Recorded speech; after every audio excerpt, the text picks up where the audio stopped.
2022 primary election. So everything from governor all the way down to judge, we will be slating. And that's a very interesting portion of the job. Another portion of the job is making sure that we have election judges, Democratic election judges that are serving in all of our precincts in our wards and townships. And then something that I got to do in the beginnings of my committee person responsibilities, I'm a freshman committee person, I was able to appoint the newest senator in the 7th district. So runs a gamut. Yes. Yes, it does. I think first, let's go with slating. Because a lot of folks don't understand that with slating, that means that you go through the process of having candidates for every position, every position that is up for election, to present themselves, tell you a little bit about their background. They'll give you a resume and things like that. And with the slating, that means you determine is it a vote of the people in the committee? Do you try to make sure?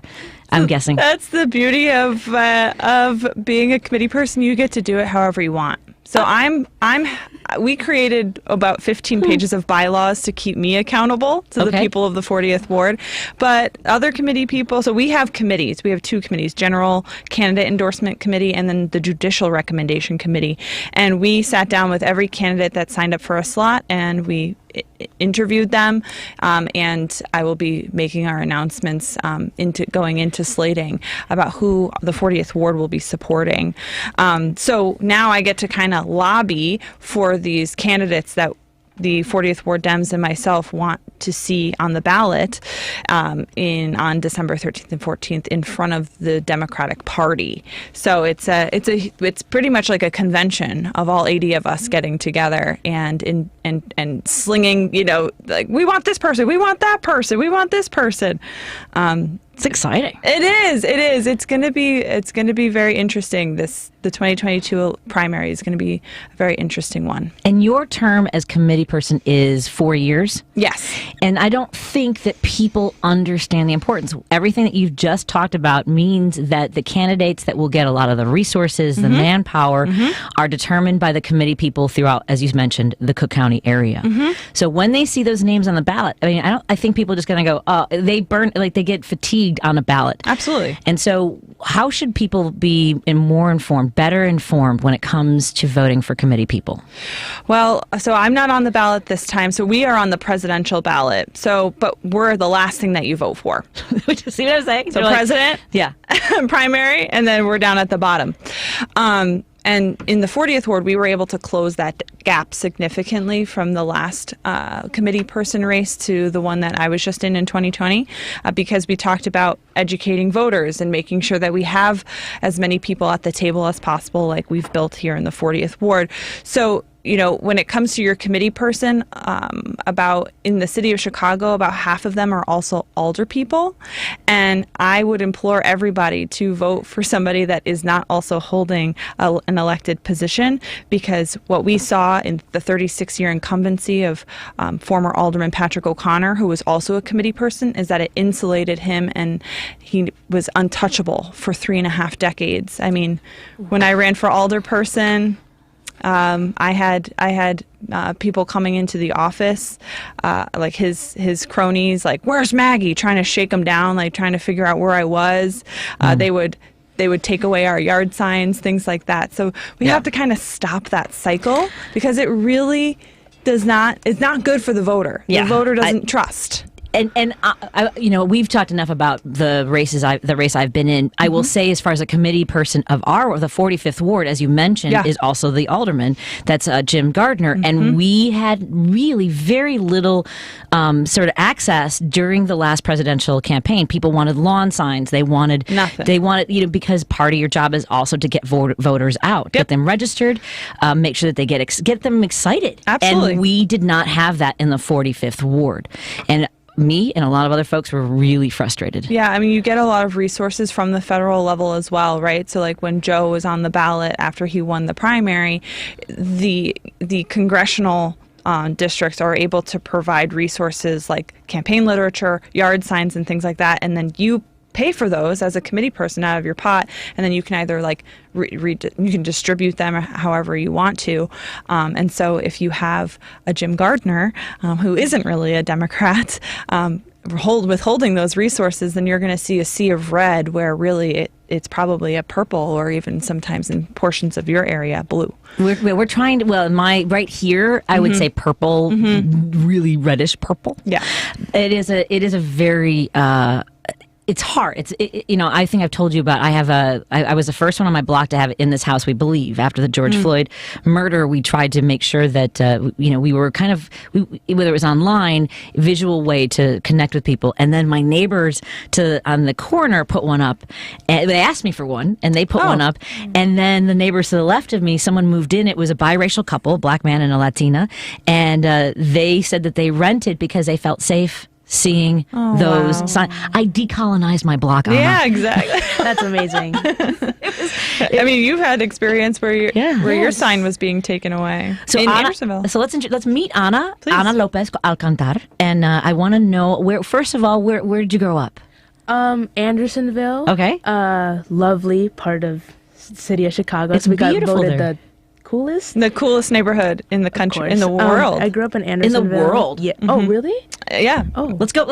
Even if it's not official, let's say it. Let's say it. I like it. Yeah, I grew up in Andersonville, and I went to school at Lyman Trumbull. It's like a couple of blocks from Foster and I can't remember the street. But yeah, I grew up in Andersonville, and I've been living there ever since. And do you remember, because when I was a kid, this is how old I am, Ana, the first presidential election I remember gas prices. I'm also older than you, Maggie. I remember gas prices in the 1970s. We had these long lines of cars. The gas prices were through the roof. We had hostages that were taken, and it was the Jimmy Carter, Ronald Reagan presidential election. What's the first presidential election you remember? And what did you remember? Do you remember people arguing, or what was the atmosphere like? The lovely election of Donald Trump was my first presidential election. Yeah, that you really became aware of what was going on nationally. Yeah. I think the first time I remember I remember him was when he was talking about Mexican immigrants, when he was like, they're bringing drugs, they're bringing crime, and I was like, yeah, whoa. That really impacted me. Being a daughter of immigrants, I know there's so much hatred towards immigrants when all they're coming here, they're crossing the border just to, make a new life and come, make a better life. My mom is actually from Ciudad Acuña, which is where the Haitian immigrants were trying to get across the Rio Grande. And when he said, my mom, she knew, she goes, "This man is a clown." She said, when they're bringing drugs, she's like, well, if there wasn't anyone buying them. Yep, that's right. And the thing is that was very galvanizing, I think, for the Latino community, especially in Chicago.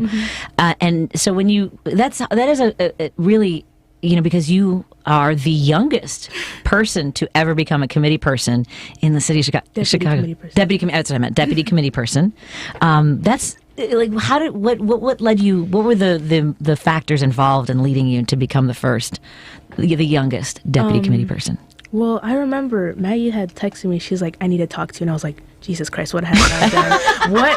Don't break him into this. What did you find out about me that I remember she was just asking me, she's like, "I want you to be deputy committee person." And I was like, it took me a long time to process that, because I was like, that's a job that, it almost felt like so many years of being involved in politics, led up to this one thing. And it was a very nice experience. And I'm glad Maggie chose me as a deputy committee person. Ana was knocking doors with me for my aldermanic when they were in the 8th grade. So, right. And so that, to me, told me one of my strongest supporters out there, talking about the issues that impact Andersonville and Budlong Woods to Lincoln Square, West Ridge. And it's, it was a no-brainer for me to make history in that way, right? And it's remarkable. We were, Ana was, you talked to Univision, International, ABC. Yeah, so you have you already have media experience. Yes. Which is a big part of being involved, right? Interesting media experience. Yeah. I love it. That's great. That's so. When we mention that you are the youngest, we're gonna take a break here. But I want people to understand when we say the youngest deputy committee person, she was 15, right, when she became the committee person. Yes. So that is, I feel so much better about the future, Anna. I can't even drive yet. How about now? Can't even vote yet. Permit. You have a permit? My son's 18 and he just got his permit because he was in his junior year when the pandemic hit. He just finished the classes. Let's take a break here, and I'm getting an anxiety attack just thinking of the first time I let my son drive my car. I'm like holding on to everything in the car, like, oh God. We are hanging out in the WCPT 820 studios with Committeewoman for the 40th Ward, Maggie O'Keefe, and the youngest deputy committee person, Ana Lopez-Alcantar, the 40th Ward as well. More in a moment on Driving It Home with Patti Vasquez. If you have a question for our guest, please don't hesitate to join us, 773-763-9278. That's 773-763-9278. And the text lines are open as well. See you in a second. A Better Life with Dr. Sanjay Gupta. Rebuilding trust in a relationship once it's lost is tough, but it's not impossible. I'm Dr. Sanjay Gupta, CNN's chief medical correspondent. I recently did this episode on my podcast, Chasing Life, all about trust. The expert I interviewed told me that trust is often defined, sort of abstractly, as a willingness to be vulnerable to another person or to an institution, or we treat it more as a characteristic of a relationship. When you violate someone's trust, the most important thing to do first is empathize and apologize. The words "I'm sorry" can go a long way, but sometimes actions speak louder than words.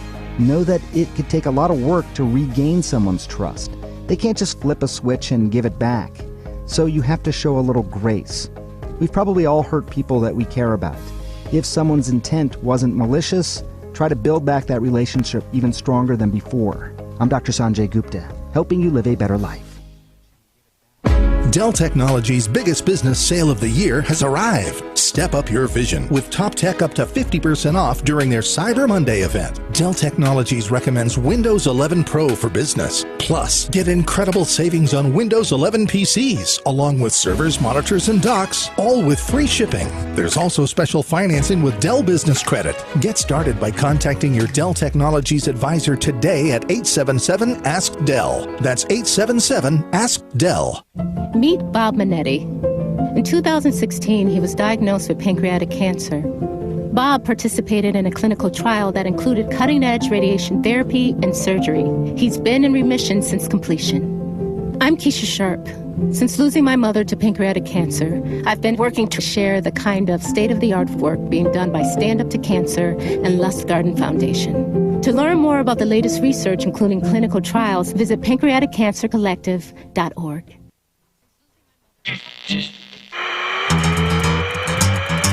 Some got busy, some got lazy, some got creative, some went crazy. Couch potatoes, avoiding respirators, we all got pretty big round the equator. Shopping online, working online, zooming all day, no pants, that's fine. Hiding at home from civilization, here's what I did over my pandemic vacation.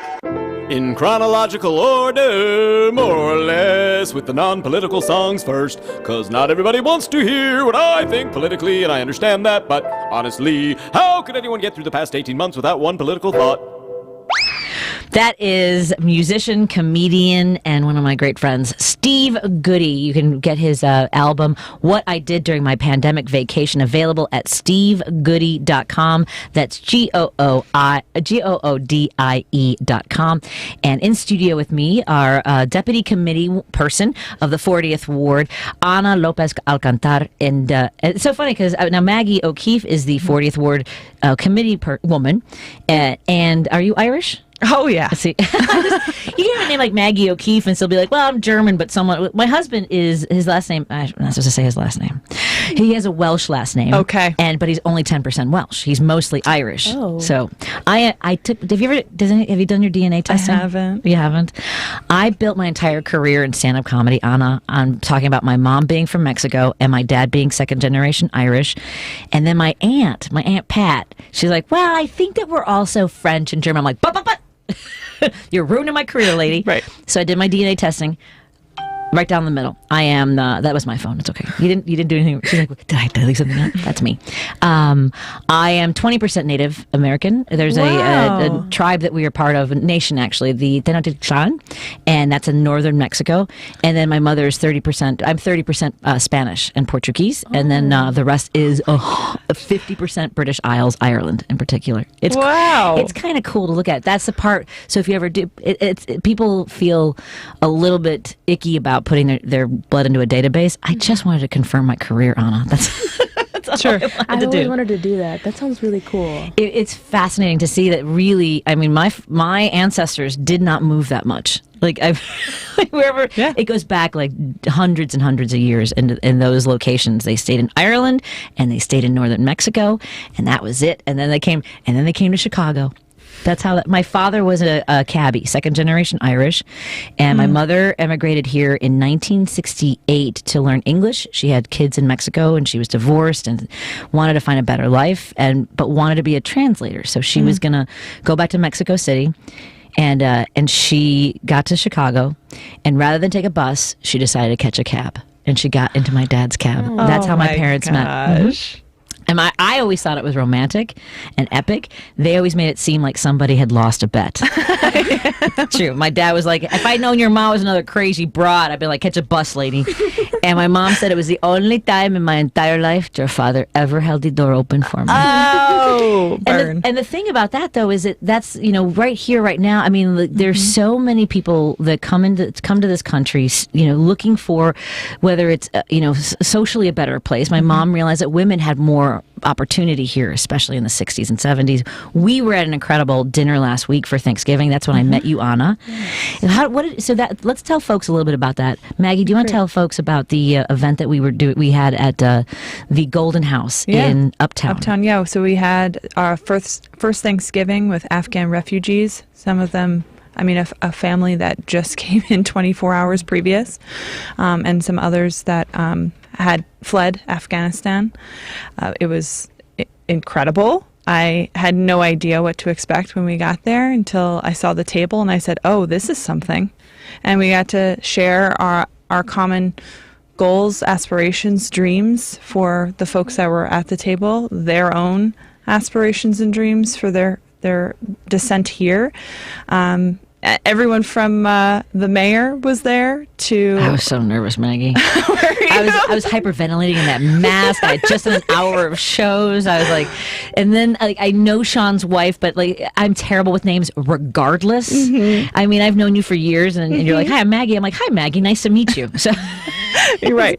Yeah. So, I get it. But it was wonderful to be able to meet everybody. Mm-hmm. Yeah. Anna, what was going through your mind during that dinner and meeting everyone? When you talked about the family that had gotten there the day before, I was like, oh my gosh. Like with babies. Yes. I was like, oh my gosh. Like, best of luck to you guys, because, they're coming into a country that, they came from such fleeing Afghanistan, probably a traumatic part in their life, and then starting over at a new country that, it's cold. It's cold. Yeah, it's cold here. I know. That's one of the things I asked my mom. Like, why Chicago? She goes, I wasn't planning to stay.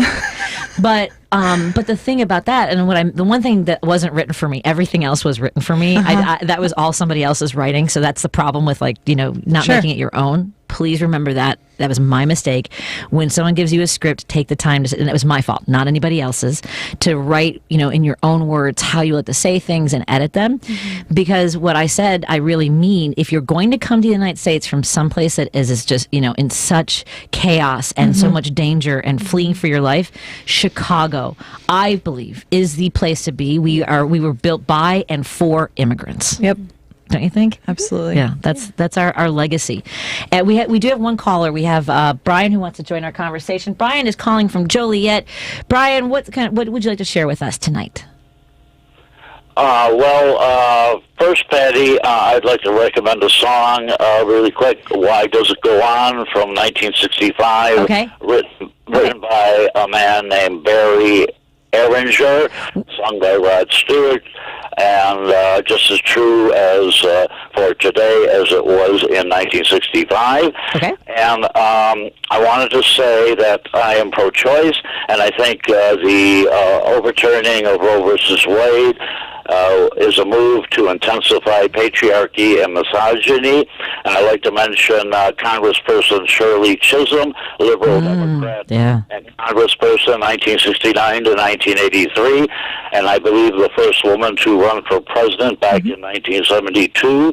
And a sentence from her: for any individual challenging social traditions is a giant step.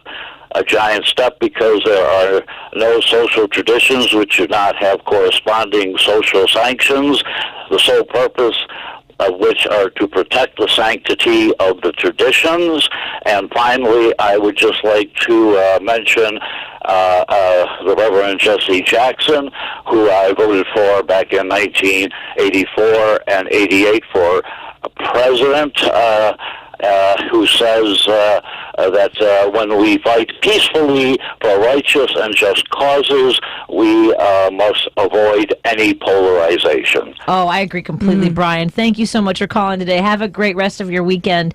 And I think that, Brian always calls us with music recommendations that are usually tied into what's going on in the day or sort of the atmosphere, the tone. And he brings up something very important. It was very hard for me to leave the house after watching so much coverage of the Supreme Court and what the direction we're going in. And it's hard being in a room with a 16-year-old woman to know that so many of the things that we fought for, that we were worried about, we were ringing this alarm bell since Clarence Thomas was appointed. So they started having this litmus test. They would ask nominees for the Supreme Court, would you uphold Casey and Roe v. Wade? So let me start with you, Maggie, Committeewoman Maggie O'Keefe of the 40th Ward. What are your thoughts when you hear what's happening in D.C. and nationally and in states where women's rights are being stripped away? Well, I think we're going to see women and families and children coming to Illinois because we are a beacon for pro-choice and for women's rights, and having contraception and birth plans that are your own choice right here in Illinois. I mean, we just repealed PNA, parental notice of abortion, in this veto session, which was very controversial. But it was a necessary step to ensure that women have the right to choose. If you can drive, you should be able to make the choice for your own body, and that's kind of what repealing PNA did. So I think what we're going to see is a lot of families coming up here, not just to have a safe abortion, but to live here and to thrive here and feel like they can bring their children here and be safe. And that is leadership. Looking at the top of the leadership that we have currently, from the governor to our, to the folks that represent us, as long as they're doing the right thing, I'm happy to see to support. For me, it's a clear decision that we need to have Governor Pritzker back for 2022, and that race is going to be really, really challenging. So we have to make sure that we're helping them in representation. I agree, and I'm trying, as you were speaking, and I knew I wanted to turn to Ana. I'm trying to remember the first time that I even knew. I mean, I would think I was in high school. I had friends who would talk about, I think I'm pregnant, and knowing that they had options. And I remember in college, I thought I might be. It was a UTI, but I had a doctor who was like, "Oh, it sounds like you're pregnant," and then he left me in the room by myself for 40 minutes. I just forgot about that. He left me in the room by myself for 40 minutes. And your entire life flashes in front of you when you're 20 years old. And you feel shame. You feel... And I was in a relationship, but I wasn't... And that shouldn't matter. Right. But I was... I just knew that I couldn't. And so I can't even imagine now. And that was when we knew that we were in a place where we were supported by the law. And so how do you feel, Ana, when it comes to news like this? It's very hard. I'm pro-choice. Let me just say off the bat, if you want to have an abortion, snaps to you. But it's kind of hard because I would go to a lot of pro-choice protests and there'd be like 70, 80-year-old women being like, "We're still fighting for this," and I'm like, "I'm tired. Girl, you're still fighting for this. What are you doing here? Yeah. Why are we still fighting for this?" It like blows my mind why older white men think they have choices over our bodies. Mm-hmm. You aren't the one who's pushing out a baby. You aren't the one who has to take care of the baby for its entire life. Yeah. It blows my mind that people are still arguing whether a woman should have a choice over her body, but it's disappointing. I know we're still going to be fighting for this. I know. Throughout my life, and we're not going anywhere. Just so you know, right? We're here. We got plans, and we need to learn from you. And we're not passing the baton to anybody. We're going to keep going. Believe me. This is them holding on to power as long as they possibly can. And so when we do have folks like us in this room in positions of power, we're going to be a lot better for it. Yes. And it's coming. It's happening, and that's it terrifies. Yeah. People that don't want us to have choices. It terrifies them. Exactly. That it's coming. Let's take a break here. We are in studio with Deputy Committee Person Ana Lopez-Alcantar, because I wasn't looking at it. I have to remember. And I love that you honor your family to make sure that you have both names. And we'll talk a little bit about our names when we come back as well. And we also have Committeewoman Maggie O'Keefe, both of the 40th Ward. More on Driving It Home with Patti Vasquez when we return on WCPT 820. Joan Esposito, live, local, and progressive on WCPT Willow Springs is powered by ComEd. Lower your energy bills and reduce your carbon footprint with the ComEd Energy Efficiency Program.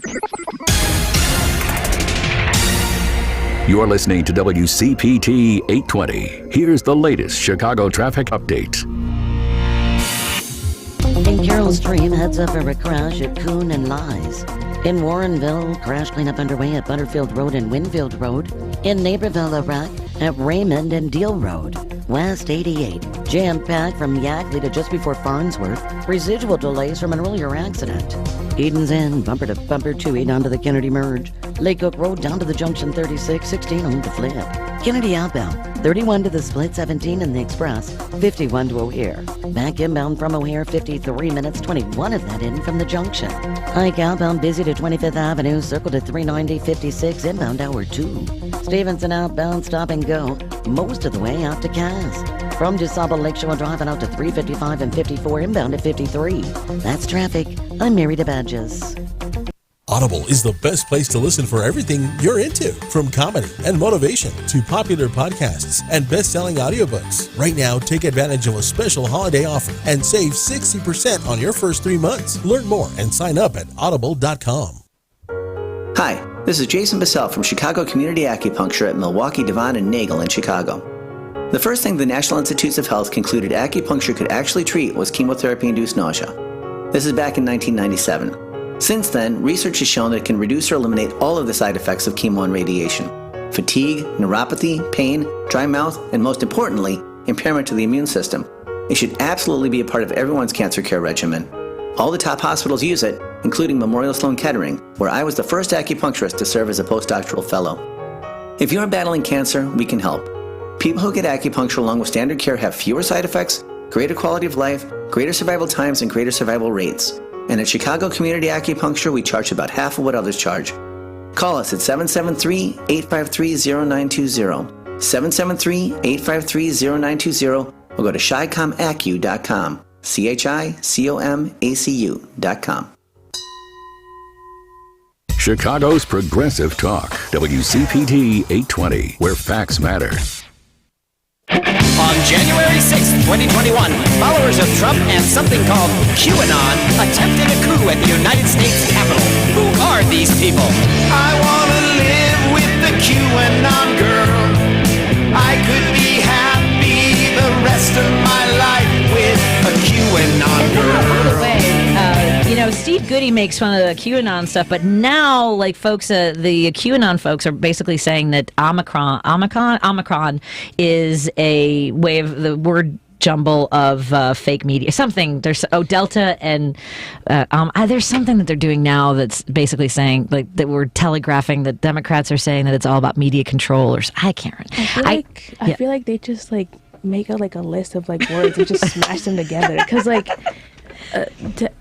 yeah, I know. Okay. I see. This is the thing I'm telling you too, Maggie. I can't. One, it's not just that Ana. I love that you're so involved and invested in what's going on in your community. There is so much that is, again, social. You have to deal with social media. You have to deal. Like, how do you filter that out? How do you filter out the things that can be emotionally harmful when you see things online? That's a good question. I've never had that question asked to me before. It's kind of hard to filter out everything. With the shooting of Adam Toledo, that was something very hard. You know, he was a young Latinx kid, and I saw myself in him. That was very, very emotional for me, and something that I had to fight a lot of adults about. Yeah. Which is, Here, I have to tell you something. You don't have to fight them. Yeah. And you have to, I mean, look, I spent years doing this, thinking, like, if I show up at least, and look, you drop in, you drop out. The hard part is to learn to be strategic. Because what you're doing is you want people to know that you're there. It's because I know the reason we do it sometimes is so that people who agree with us, who don't feel comfortable enough or safe enough to wade into that argument, that's the purpose of us dropping in. But you also have to protect yourself emotionally. So please think of that sometimes, because you'll be in the middle of the night, won't you? Just thinking about it and and checking to see if somebody else responded, and your brain feeds off that adrenaline. So I'm gonna having done this long enough, I'm gonna ask you to pace yourself. No, I know. That's how it was during the summer. We have conversations about it a lot. Yeah. Which I'm so thankful for. But I'd get ABC7 was the one that went like all over the United States. I remember somebody reposted and I was like, oh God, I'm so excited because it felt like so good. And then all the comments were, oh, she's a slave because she's wearing a mask. Oh, she's a Joe Biden follower. And I'm like, I know. Do you guys have 16-year-old kids at home? Right. Somebody check up on them, please. Yeah. Somebody check up on those babies. They definitely have arguments with their parents all the time. Absolutely. But I realized that I'm doing the best that I can, and I am so grateful to be in such an amazing position. So, and that's. And hopefully we can encourage more young people. Do you find that you have classmates who are like, you're what? You do what? You're working for the city? My old classmates at my old school, they would almost like make fun of me about like everything that I do. And then I graduated and went to high school, and they're so supportive. They're always like, oh, the deputy committee person. And I'm like, oh my gosh, this is like so like, I told them about I was gonna go today on the radio. Everybody's like, let's blare it through the PA system. And I was like, you guys are so embarrassing. I hope we're being blared somewhere. Blare away. That's right. We're online, everybody. Also, don't forget to the signal gets weaker. This is terrestrial radio. So I remember when people would come into WG and I'd be like, so when does your podcast air? And I'm like, you're in a radio station. We are live. I have, by the way, there are dump buttons in case I have two, which means if anybody swears, so we have a delay so that in case anybody says anything that isn't FCC appropriate. Sure. I have a button so it takes out the last 7 seconds. So then but people won't hear it and everything's safe. So and I've been much faster for the aliens, for the terrestrials. The terrestrial people. And then so now I encourage people, whether you listen to terrestrial radio, but to find us on digital platforms. So and please follow us at Heartland Signal on Twitter and go to heartlandsignal.com, because we are trying to grow. You probably thought I was coming in fast and like telling you in the room where you were doing the puzzle in our conference room. You're like, why is she telling me so much about progressive radio? Because we do need to expand our listenership. We need to make sure that people know we're here, and we need to keep having these conversations. Otherwise, it is just the sea of red. We are a blue island in a sea of red, and we need to have some impact. No more Fox News. No more Fox News. Where can people find out? Like, if they have, Maggie, what would you tell parents or teenagers or young folks, actually anybody, what to do to get involved in their communities politically? That's a great question. I mean, you can always look for your local committee person for sure, but I know a lot of congressional seats, specifically our Congress people in Chicago, they like to get people involved as well, but really just allow them to explore nonprofits as well. MICVA Challenge is great for young people.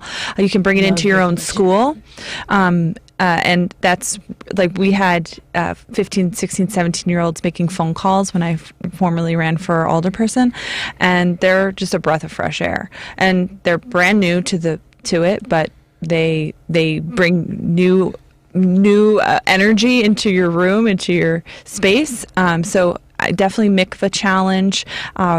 Head count is a great one as well for young people. They mix concerts with registering to vote, and you can actually go to a concert for free and register people to vote, and send you to Lollapalooza and register folks. So those are the two that I know of. I don't know if you know of any more, Anna. I would just say I'm 16, so I'm still in school, but I would say get involved with, LSC. LSC is a great way to get involved, being student representative. Yeah, I don't think folks know that students can be on LSCs. Yeah. Being involved in your local school council, if you have any committees in school that are student government. Yes, student government. Start from places where you can change. Yeah, exactly. Oh, start from places you can change. Yeah. Oh, sorry. No, that's perfect. We're stealing it. That's what I'm saying. I'm in my mind. I'm catalog. I'm going to bring her out. One of our listeners wants to join the conversation. Hey, Jim, how you doing today? Hi, Kitty. How are you? I'm so old that when I hear platform, I think of a scaffold where you hang people. Anyway, oh, wow. That got dark fast. That's how old I am. When I use that, I just wanted to mention what I found striking was this shooting on the set with Baldwin. Oh. How they made a big deal out of it for 2 months, and he goes on. It's a tragedy, but the point is, we have tragedies like this every day with shootings. A kid up in Michigan killed 4 beautiful little kids there. Yeah. That'll be forgotten about in a couple of days. If a celebrity does it, then everybody's, this is terrific. This is terrific. Everybody pays attention. But if it's just a normal citizen, they'll forget it. That's just another collateral damage of our insane gun policy. And the other thing about abortion, I was watching Democracy Now! Last night. They had a Northwestern professor on, and she said that in Europe, you have health care right away. A girl has health care. They have the morning after pill. They get to see their doctor. No muss, no fuss. And their abortions are down. They don't. It doesn't get as far as it gets her. And the reason for that is because 75% of the people are poor girls. Poor girls that, Right. It will only. The only people that will have access. Yep. Will be rich women. They have nowhere to turn. They have nowhere to turn. They can't get the morning after pill when they want to make a federal case out of that. Yeah. And this is just, when I hear your show, I start thinking of things, I get people riled up, Anna. Real quick, my sister called me today. Her son is a paramedic, young paramedic. He picked up 2 guys this week who died in the ambulance from COVID. Unvaccinated. So the unvaccinated are still getting barraged by. And when I think about this, is online to me. I've never been online, and I avoid lines at all costs. Anyway, what I mean to me, when I was a kid, a little knowledge is a dangerous thing. So when you put things out like that, and other people consume it, right? It's dangerous, and this pandemic proves how dangerous it has to be. It could be an instrument for good, but it's got to be refined. That's all. And anyway, thanks, and have a good weekend. You too, Jim. Absolutely. Have a great weekend. Thank you so much. We are in studio with Committeewoman for the 40th Ward, Maggie O'Keefe, and Deputy Committee Person Ana Lopez-Alcantar. See, I'm trying to get it right because that's what I was going to talk about before we go to the break and bring up our guest from the Grange event this weekend. I grew up. My last name is Bonin, and I've talked on the show before about why it's my family name. It's still legally my name, and my mother's maiden name is Vasquez. And I have my journals where I have my name, Patricia Dora Gabriela Vasquez Bonin, and I've always been very proud of everything that has come to this moment of who I am. I've always, the reason I talk about my parents meeting is because my thing is what were the chances? Everything that, how their parents met, how their parents met going all the way back is very important to me.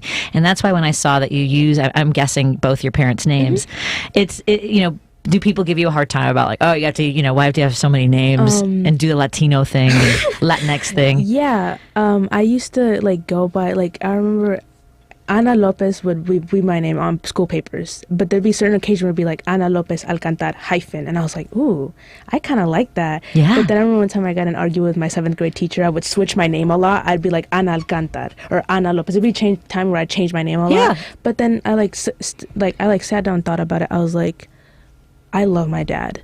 I love my dad. I love that man so much. But why shouldn't I include my mom's last name as well? Mm-hmm. She literally pushed me out. Why should I not be able to use her name as well? So Ana Lopez-Alcantar, and pronounced it that way because my mom is a very stern woman, and also very proud of my heritage. So yeah. I will say I had both my parents walk me down the aisle. I felt the exact same way. I'm like, well, this is a patriarchal thing. And what I didn't realize is how wide my dress was. So it was pushing. This is something to remember. Is like the wardrobe part. I was tripping on the inside of my dress I had to kick the front of my dress out in order not to fall up the aisle. I don't know if my mom knows that story. Let's take a break here. And when we come back, we're going to find out what's going on in LaGrange for the holidays. You're listening to Driving at Home with Patti Vasquez.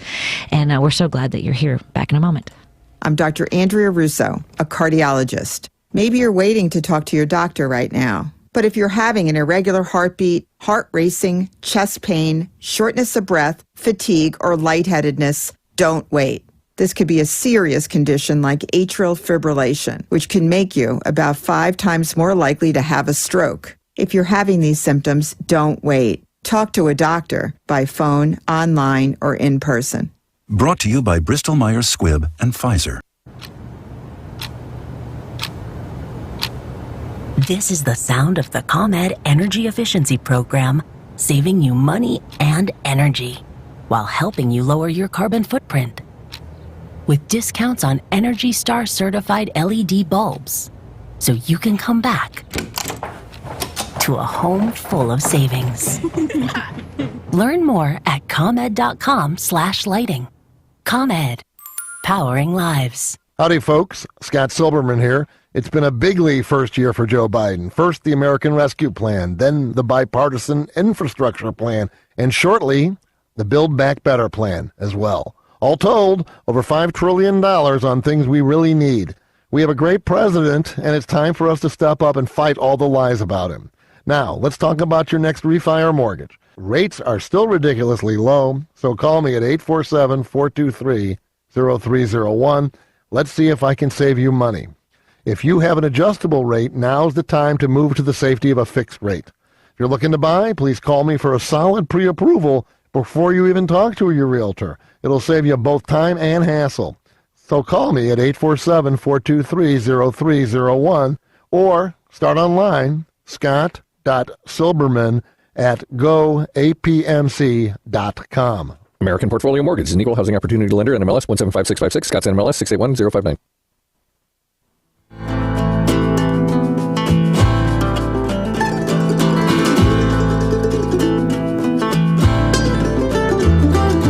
Full of hope, we make our way down this open road.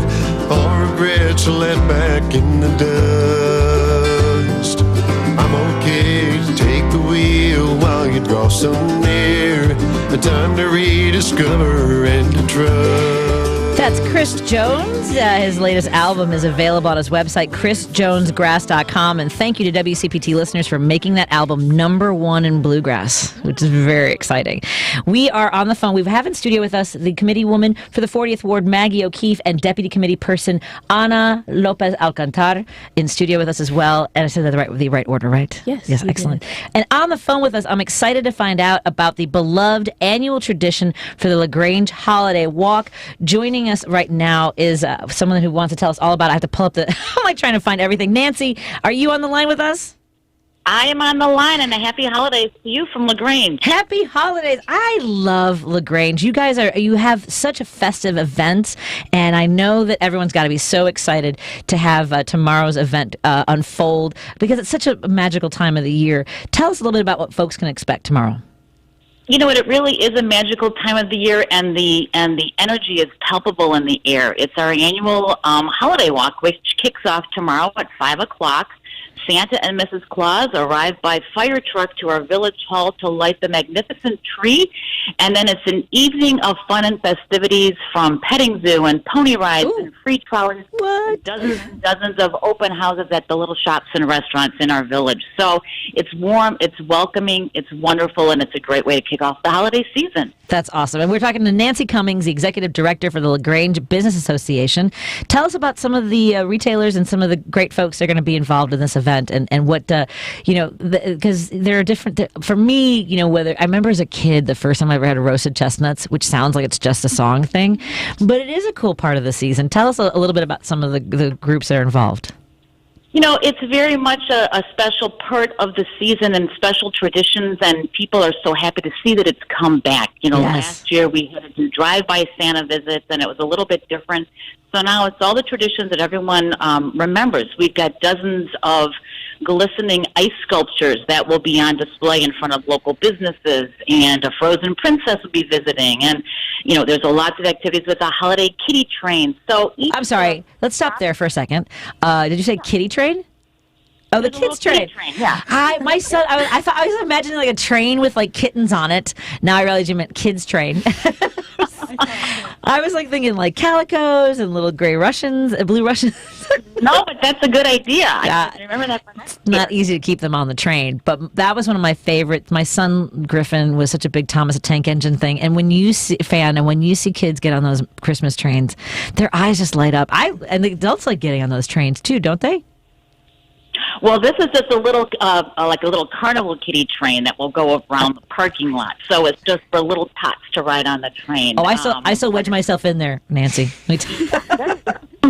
Hey, whatever works. Exactly. Oh, that's wonderful. And then, so Santa's going to be there, and Christmas caroling. I have to ask you, Nancy, do you have a favorite Christmas carol? Oh, there's so many, you just start singing and all the memories come flooding back from your own childhood, and I think that's what makes the holiday season so special, is people have such fond memories of their own childhood and they want to pass that along. And so in LaGrange, we see generations of families that come with grandparents, with aunts and uncles, with people who used to live in LaGrange and moved away and come back for this. One thing that's special is it kicks off tomorrow night, but it really continues through the whole season. There's magnificent light displays. There's great photo opportunities throughout the village where you can take wonderful family photos inside of an old-fashioned sleigh or in a photo board called Selfies with Elfies. So lots of things happening through the month, but it all starts tomorrow. And this is kicking off at 12 p.m., and there's ice sculptures all over town. Is it cold enough to, You know what? The ice sculptures are going to start getting dropped off around noon tomorrow, but we're going to keep them covered up in an insulated containers until the holiday walk starts at 5 p.m. So there'll be lots happening on, but it's a great time to come and see the lights and check out all the different things. What is so lovely about LaGrange is all of our shops and restaurants are primarily family-owned. So these are generations of families that have had these businesses or entrepreneurs that are just starting out. So people really embrace this opportunity and embrace it as an opportunity to support small businesses, which are so integral to any community. Oh, I agree.